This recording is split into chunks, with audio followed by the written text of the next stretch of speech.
Hi students, welcome to Easy Elimu Learning Simplified. My name is Mbithe, and in today's session, we are going to learn about responsive writing. We will define what responsive writing is.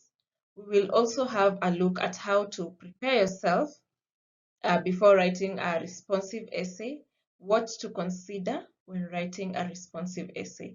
Remember, we have learned about functional writing, we have learned about creative writing, and now there's responsive writing or responsive essays. So we are going to learn exactly what responsive writing is. So let's say you read a text, maybe a novel, a newspaper, a magazine, an article somewhere on the internet, and then you respond or you write an essay in response to what you've read. Maybe you're just writing to say how you enjoyed that book, or you're writing to question what the book was about, or to explain whatever it is that you read was about. That kind of essay that you have written is called a responsive essay. So essays written in response to tasks on text that you have read, performances you have watched, or speeches that you have listened to are called responsive essays. And the most common responsive essays are essays written in response to literature books. So like the set books that you're reading, when you're given a question based on that set book, the essay that you write is a responsive essay because you're writing in response to that particular book, in response to what you have read. If maybe you go to the theater and watch a play from beginning to end and you write an essay about it, that is also a responsive essay. So what are some of the things that you should consider before you do a responsive essay? Number one, read the text thoroughly. Number two, know the characters in the text and their character traits.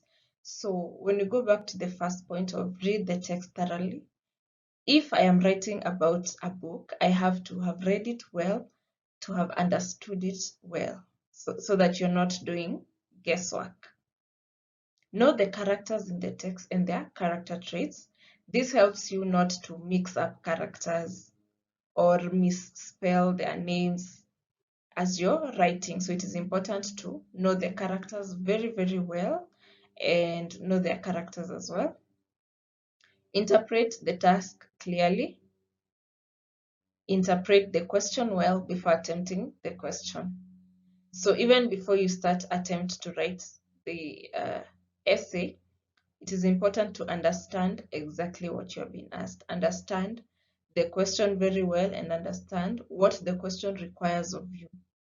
If the question requires you to maybe give character traits of different characters in a book, you do that. You make sure you understand the question so that you're not maybe writing about the themes or you're not giving a plot analysis, yet you've been asked to only talk about the character traits. So it's very important before you start writing, read the question, even if you're going to read 3 times, just for you to understand so that you answer exactly what you have been asked.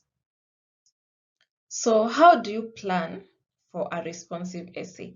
What should you do so that you can write a good and well-organized responsive essay? Number one, a responsive essay, just like any other essay, should have an introduction, a body, and a conclusion. So let us see what is contained in these 3 things that we have just mentioned. We are going to start with the introduction.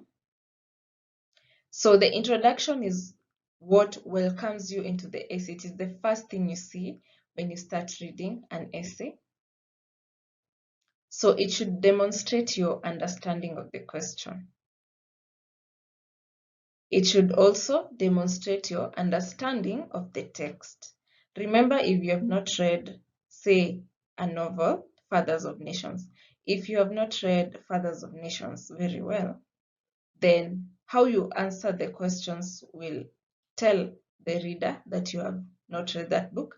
Maybe you mix up the characters with characters from another book, or you mix up the themes with themes from another book, or you write themes that are not even there in the first place. So your introduction will tell us that, because it is the introduction that you welcome the reader to the essay. It is the introduction that sort of gives a summary of whatever it is that you're going to talk about in the essay. So make sure your introduction is well organized, and that it demonstrates that you have understood the question and also the task. Number 2, we go to the body. The body is the main or the central idea of an essay. It contains the largest number of paragraphs. It can have as many paragraphs or as few paragraphs as you wish. So your body contains paragraphs that support the main statement that is expressed in the introduction. So you see how these three parts are related. So the introduction is somewhat related to the body. So if you mess at the introduction, you will definitely mess at the body. So you should present facts and arguments supporting your opinion. So for example, if the task or the question is to discuss the themes in Fathers of Nations, your now response, the paragraphs should present facts. So if you're saying if there's a theme of maybe corruption, then let your essay show that how defend your answer.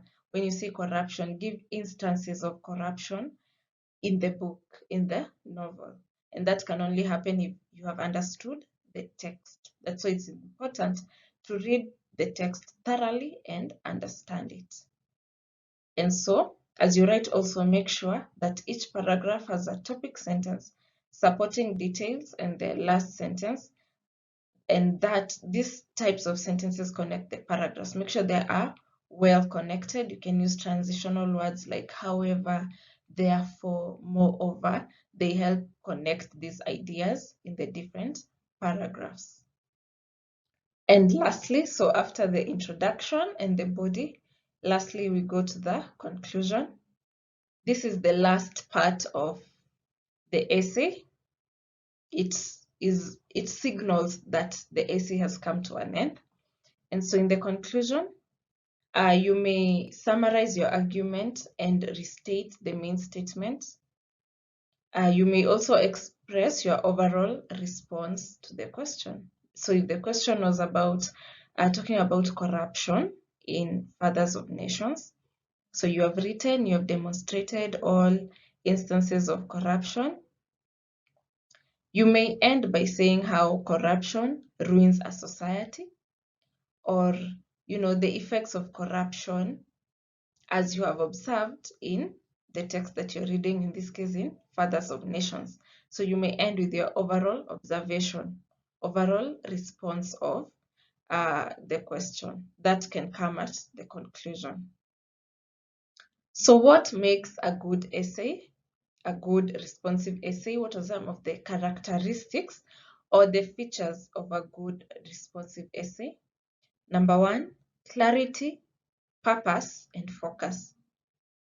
So the ideas you present should have specific ideas with corresponding supporting details. So if you're talking about corruption in Fathers of Nations, the examples that you give, the examples that you cite should support your argument, and they should be very, very clear. Number 2, organization. Your essay should be well structured and easy to follow. Use the introduction, body, conclusion, structure. So it is well organized. So when I read, the first thing is the introduction, and then we go to the body, where you have the different paragraphs that have different ideas and statements supporting these ideas. And lastly, the conclusion. So ensure that your essay is well organized. Number 3 is the choice of words. Use words that will communicate the message effectively. You can use figures of speech where applicable. And lastly is the sentences. Use a variety of sentence structures that flow smoothly from one to another. Make sure that your sentences are connected, and you've said the easiest way to do this is to use the transition words like moreover, however, in addition to, on the contrary. These words help connect sentences and connect paragraphs, and this now overall makes your essay be a good essay. So that's it for this session. That's it for responsive essays. I hope you have understood and you're now able to define what a responsive essay is. You can give a few characteristics of responsive essays. So for further practice, you can have a look at the quiz. Write an essay on 3 themes in Fathers of Nations.